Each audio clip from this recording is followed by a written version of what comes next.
Hi there and welcome to this week's Art of Procurement show. I'm the host, Philip Ideson, and today I'm joined by Michael Shaw. Michael is well known throughout the sourcing industry, particularly here in the US, and he is currently chairperson of the American Council of Sourcing and Procurement Executives. And the heart of today's conversation really revolves around a concept called 3SI, so Supplier Specific Sourcing Intelligence. The premise is that a number of companies struggle to access the supply market intelligence that they need to really enable them to build win-win relationships with key suppliers. We tend to focus on win-lose or leverage when it comes to using market intelligence. But following the principles of 3SI actually provides the ability to craft deals with key partners, and particularly those with whom it might appear that we have little leverage. And Michael actually provides an example of a Microsoft licensing deal that actually enables us to produce better results than what a typical negotiation would achieve. And Michael and I originally connected thanks to Procurement, and you may recall I actually interviewed Michael's brother Jack on the show in the spring when we discussed blockchain.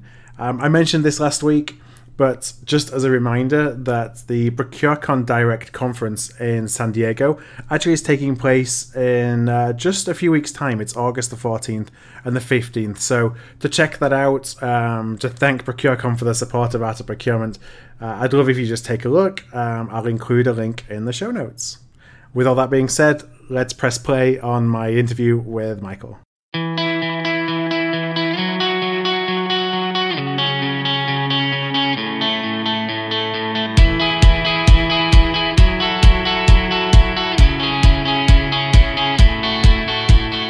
Welcome to the Art of Procurement podcast with your host, Philip Ideson.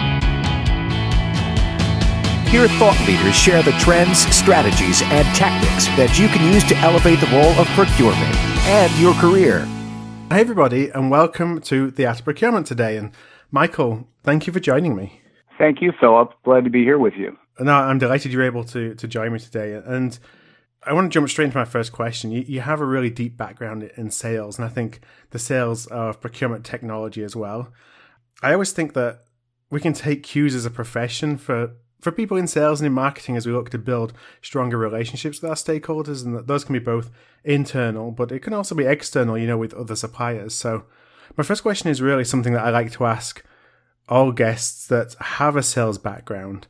And that's, what are some of the things that we can learn from in terms of selling the procurement value proposition and really getting more proactive engagement? Well, Philip, I think you bring up an excellent point. I've always felt personally that good salespeople could make really good procurement people. And I don't mean just because they've seen things and how things operate on the other side of the table, but primarily because I think the best salespeople don't just come in and pitch their value. They take more of a consultative approach to their customers. In other words, they listen first and speak later. So only really after they've listened to their customer articulate his or her objectives and their challenges do they really respond with a solution to those challenges. I've often said that God gave us 2 ears and only 1 mouth for a reason. Yeah, listen first. Absolutely. And do you think that as a profession, do you think we do that enough, or that we typically lead with, I'm from procurement, here's how I can help you, versus what's your challenge, and then figure out how I can help you, kind of, providing a solution to a challenge that a stakeholder may have? Well, I really think it depends on the individual and the organization, but I do think there's a tendency to come in and want to pitch that value, that value proposition to your customer. And I think it's better to hold off and really do a lot of listening, ask a lot of questions, and then respond with it. You may end up saying the same thing in the end, but it's going to resonate better, I think, with your customer if you let them speak first. Yeah, it makes perfect sense. And something that I think, as a professional, I would sometimes lose sight of, because you're so eager to share how you can help that you forget about the perspective of the stakeholder and where they're coming from. That's right. I mentioned in my introduction that you're the CEO and Executive Board Chairperson of the American Council of Sourcing and Procurement Executives. And I just wondered if you could give a little bit of an overview of what the American Council of Sourcing and Procurement Executives actually is. Sure, yeah. So American Council of Sourcing and Procurement Executives, we founded it about 4 years ago with a very narrow objective in mind, but one that we felt very importantly was being overlooked by some of the much larger procurement organizations. So our charter is to focus on the future of procurement and supply chain in terms of people, process, and technology, with a heavy emphasis on technology because of its unique ability to dramatically change business processes. And of course, as we now know, entire business models. So 4 years ago, no one was really using the term, but what we're really talking about is disruption, disruptive technologies, and so forth. And then, over the last 4 years, the organization has grown to now in excess of 5,000 members who are predominantly senior level practitioners. Somewhere in the neighborhood of 800 are either CPOs or senior VPs of supply chain. And our total audience is somewhat over 15,000. So what are some of the things that the executives that you referenced there, you obviously talk to them, you're in constant contact with a lot of people from across the procurement profession. What are they challenged with right now? Well, certainly there's a lot of challenges, but I would say some of the major recurring themes, and that's probably a good place to start, are, of course, the ever-present issue of getting a seat at the table. In other words, it's leaders getting the respect and the strategic input that the occupation deserves within the C-suite. And my response to that has always been quite simple, and it is that procurement doesn't deserve a seat at the table. Procurement needs to earn a seat at the table. And you do this by being strategic to your organization, meaning that procurement is contributing in a meaningful and measurable way value to all corporate level objectives. In other words, not just saving money. Not that saving money is a bad thing, it's a good thing, but it's tactical. Another concern that always seems to be out there, ever present, is the apparent shortage of qualified talent in procurement. That seems to be a recurring issue as well. And I find this one not only interesting, but almost a paradoxical topic, and I'll explain why. But the obvious contributing factor, there's only so many qualified resources in a very competitive market. And of course, everybody wants to hire the A players, right? But it goes beyond that, I think. And part of what makes it tough is because procurement's roles and responsibilities are changing. So part of being strategic is being responsible for and knowledgeable about more disciplines within the business. And to do that requires new and different skill sets. Mm-hmm. So as an example, I hear a lot of organizations at conferences, a lot of people talking about things like big data and predictive analytics and so forth. And that's great. That's headed in the right direction. But you don't do those things if you don't have data analysts on your team, right? You're not going to get to really essentially where you need to be. And I would say, in general, we have a tendency to, everyone does, there's a natural tendency to hire in your own image. And if you're hiring based on what were qualified profiles from 5 years ago or even 2 years ago, you're probably going to fail because the necessary skill sets have changed in the last couple of years. And I think one of the important recognitions there is that the skill sets are going to continue to morph and change over time. So it always makes me think of the statement from the famous hockey player Wayne Gretzky, who said, "I don't skate to where the puck is, I skate to where the puck is going." So, and I think that's what we need to do in procurement when it comes to hiring the right talent. We really need to look ahead to see what those needs are going to be. And then the last area, I think, is technology and its impact on procurement. And this is kind of where the paradox comes in, because if you read as many articles in procurement as I do, and you probably do yourself, I find it interesting that I see sort of an equal number of articles about the talent shortage, and then the other one is about the concern about new technologies such as robotic process automation and cognitive systems replacing humans and taking away the jobs. So I kind of see these two issues going hand in hand, right? So artificial intelligence and robotic process automation are there because they're going to automate the mundane and repeatable tasks that are now done by humans. But on the other hand, it will free up our human resources to manage those jobs that involve more complex decision making and reasoning. And this is actually a good thing, not a bad thing. The interesting thing there is then do we have the capabilities or do a lot of people need to invest in different skill sets and different experiences to then be able to take those jobs that become available? Because they are focusing on a lot more strategic, I think a lot more, as you say, decision-oriented activities as opposed to things that are more transactional and more process-driven, which is obviously an easier skill set to learn. I think that's going to be a big indicator as kind of the future of our profession, if we're able to stand up and take those roles that then ultimately become available to have a bigger impact. Yeah, and I think we're doing that now, but I think unnecessarily a great too much of our time is taken up inefficiently addressing those repeatable mundane tasks that we don't need to have smart people doing. Let's have smart people do things that require smart people. So just for the benefit of listeners, you and I, we both had lunch recently here in Orange County in California, and you were talking to me about the concept of 3SI, so Supplier Specific Sourcing Intelligence, and it really piqued my interest, and I thought, this would make a great conversation for a podcast. So, that was really the primary, I think, driver behind our conversation today. And so I wanted to start to deep dive a little bit into that. And I guess my first question on it is, if you could just explain a little bit for listeners, similar to what you did for me over lunch, what the notion of 3SI actually is. Sure. Well, first, as you indicated in your opening here, 3SI is an acronym, stands for Supplier Specific Sourcing Intelligence. And so what it is essentially a new model for providing market intelligence to sourcing organizations that goes much deeper than traditional market intelligence provided by market research firms. It's a new model, if you will, that's applicable across most categories, but we found it to be particularly valuable in very complex categories such as IT, telecom, and shipping.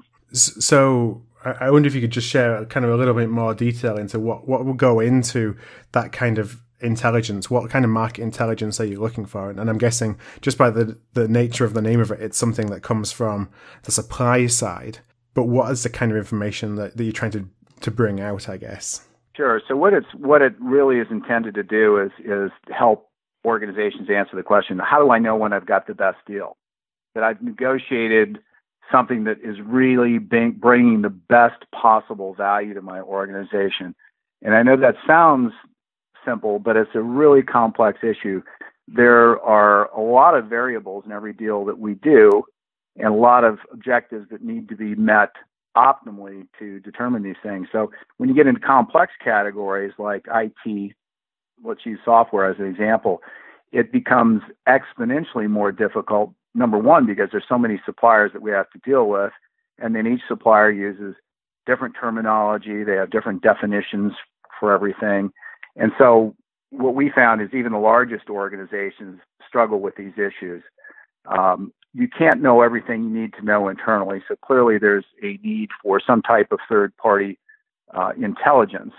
The problem is that the traditional market intelligence firms don't really provide enough depth of actionable intelligence, data, and strategy to accomplish this. So are the current methods of utilizing market intelligence outdated?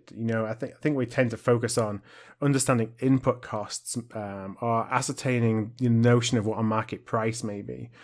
Is something like 3SI relevant in certain situations? You mentioned some categories, or is it really across the board? Yeah, well, I don't know that outdated is necessarily the right word. In my opinion, all market intelligence is good. The more information is better than less information, right? But one issue is really the focus of, and importantly, the source of the market intelligence and the subject matter expertise, which is different in the case of the 3SIs. The traditional market research firms, and they do a great job of researching what I consider to be basically publicly available information on a topic, whether it's IT or whatever. And they also conduct, of course, lots of executive interviews. And they do a great job of then taking that information, digesting it, drawing conclusions, tracking trends, and making projections, and then disseminate that information back out to their customers. So good stuff in terms of understanding a market, where it's likely going, and maybe some benchmark data, information, pricing, whatever, but not really a whole lot of help when it comes to sourcing people getting the best deal for their organizations. A little too high level.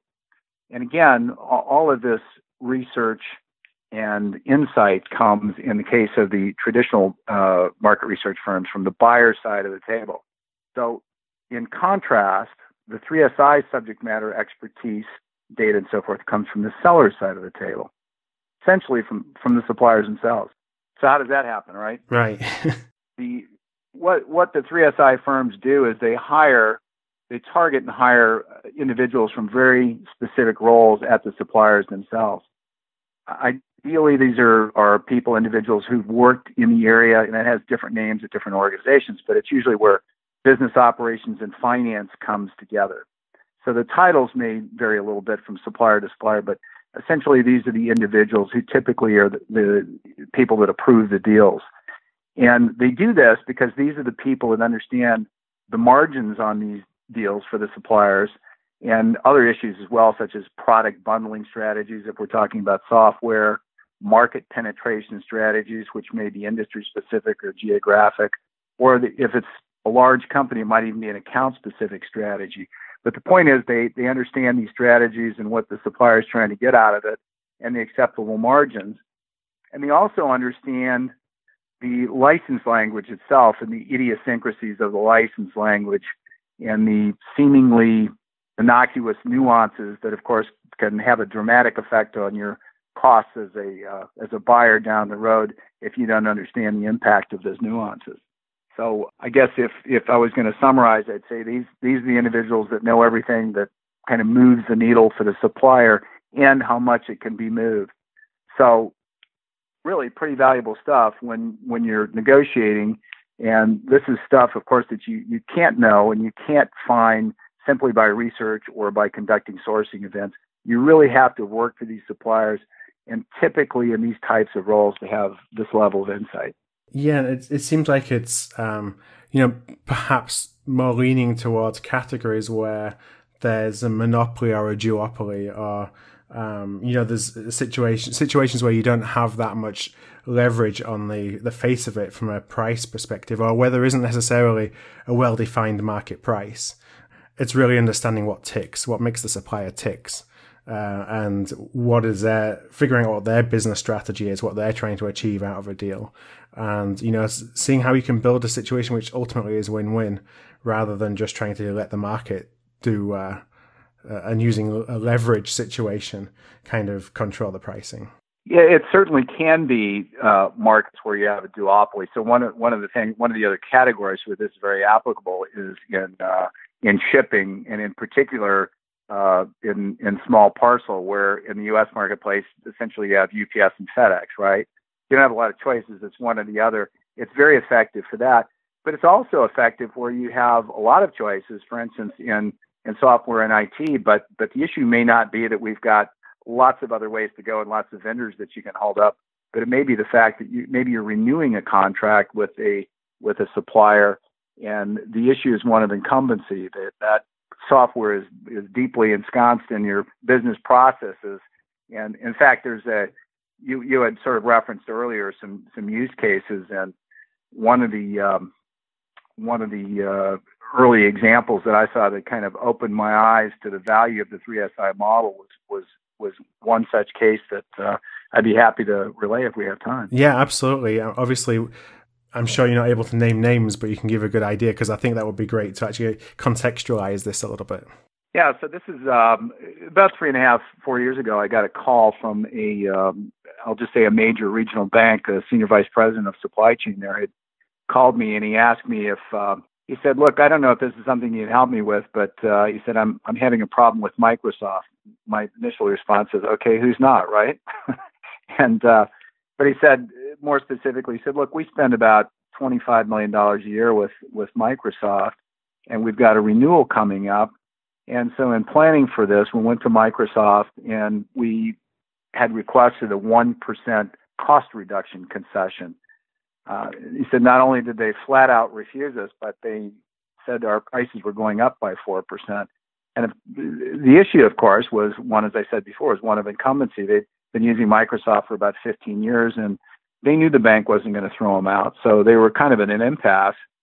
And he had explained that they'd been going back and forth and threatening to do all kinds of things for about 6 months, and they'd gotten nowhere. So he asked me if I knew anyone that might be able to think of some angles they hadn't considered. And at the time I told him, I said, look, I know of a few organizations that claim to have some Microsoft negotiating subject matter experts, and I'd be happy to make an introduction, but I couldn't attest to their true level of competence because I'd never really seen them in action. So I told them that I'd make the introduction with my disclaimer, of course. But I asked him also if I could listen in on the call, because I figured if there was really any magic here, I'd like to be able to understand what that was and pass that on to our members. So we got on the call, and the subject matter expert from the company started by introducing himself and giving a little bit about his background. In his particular case, he'd said that he'd worked for Microsoft, I think it was 22 years, something like that, in various roles, but primarily in finance, but that he'd also been on in licensing on the business desk, and was instrumental in Microsoft's product bundling and pricing strategy. And then unrelated to that, but sort of as an added bonus, even though it wasn't part of his role at Microsoft, he was an attorney. So I'm listening to this, and I thought, well, on paper, this certainly seems like the right guy to be talking to. But I thought, even so, even with all this knowledge and expertise, what's he going to do that's going to be any different than this fairly good-sized bank that spends $25 million to move Microsoft's stubborn hand?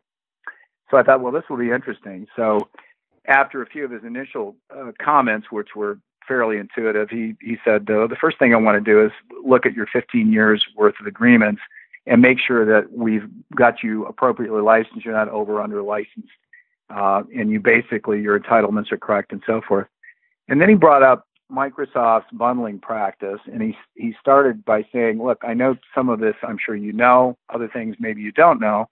He said, over 15 years, because of Microsoft's bundling practice, there's always the product that you want to license, and then there's the product that they bundle it with that you may not even have a need for, but they bundle it with anyway. And normally the way they'll address that objection is by saying, don't worry, we're going to discount, so you're not really paying for those. And he said, so first of all, let me tell you, you're paying for those. Right. You may not see it on the contract, but you're paying for them. In your case, you've been paying for them 15 years, maybe an internal networking costs or other things, but you're definitely paying for them.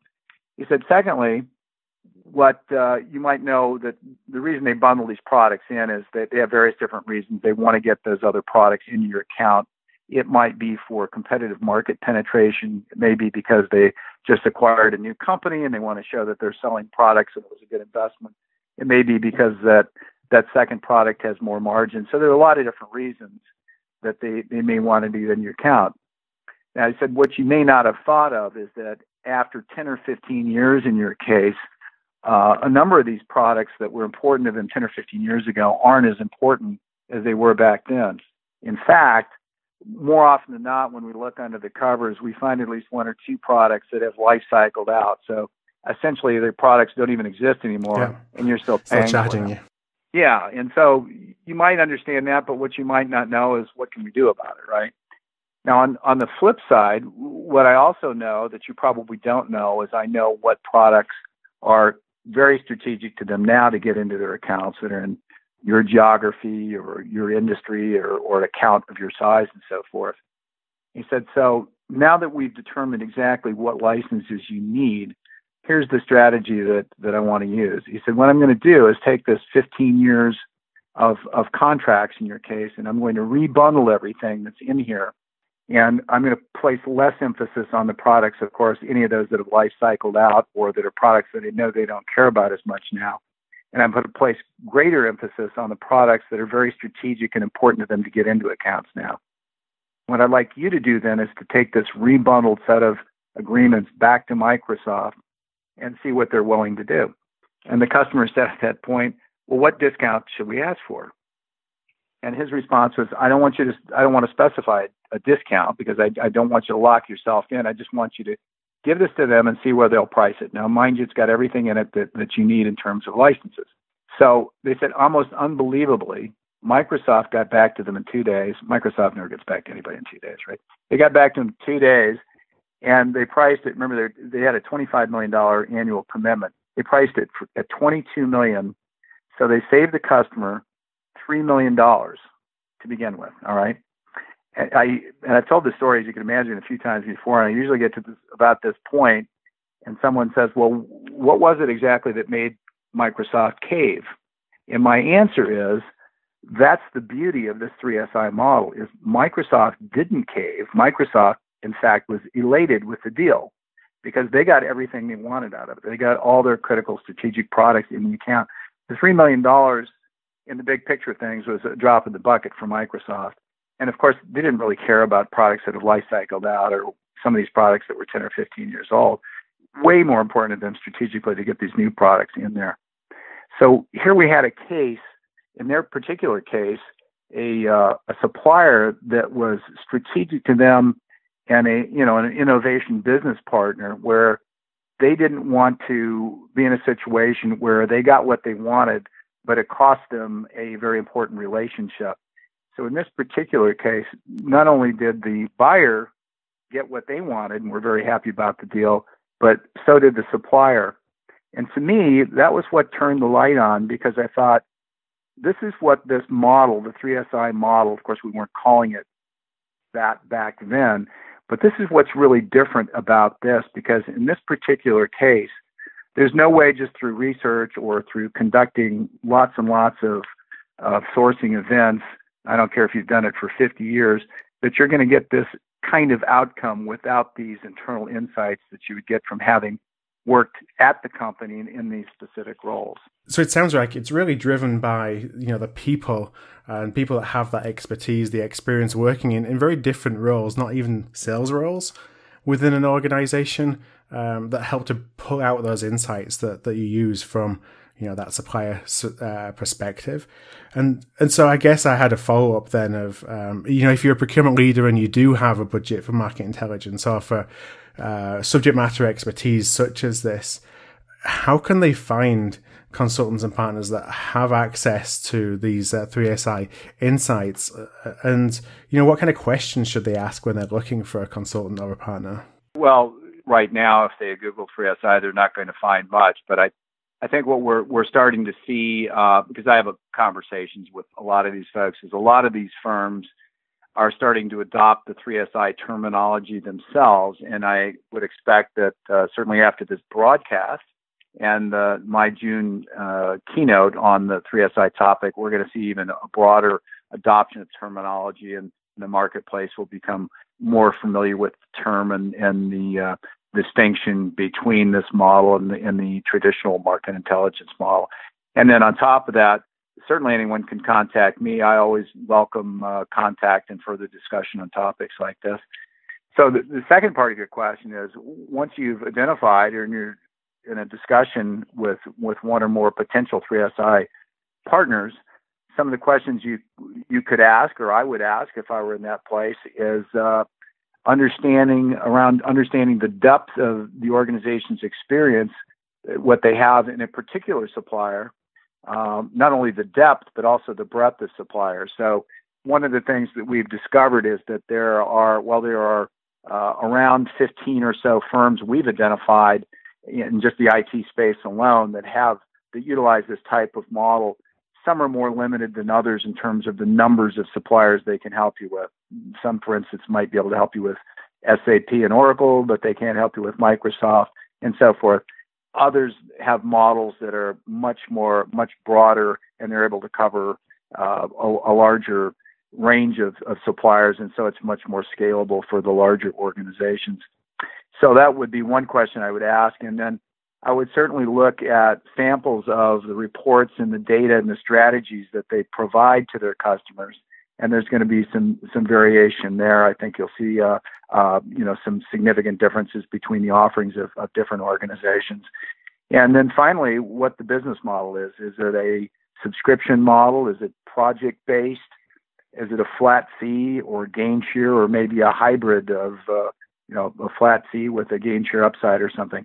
So those vary from organization to organization, and those are definitely some questions that I would ask. And then, of course, on a higher level, I would just make sure that you're comfortable doing business the way that you want to with the 3SI partner you select. Yeah. I really appreciate you kind of sharing with me and with listeners a little bit more about the concept of 3SI and how companies can start to think about leveraging supplier specific intelligence. I think,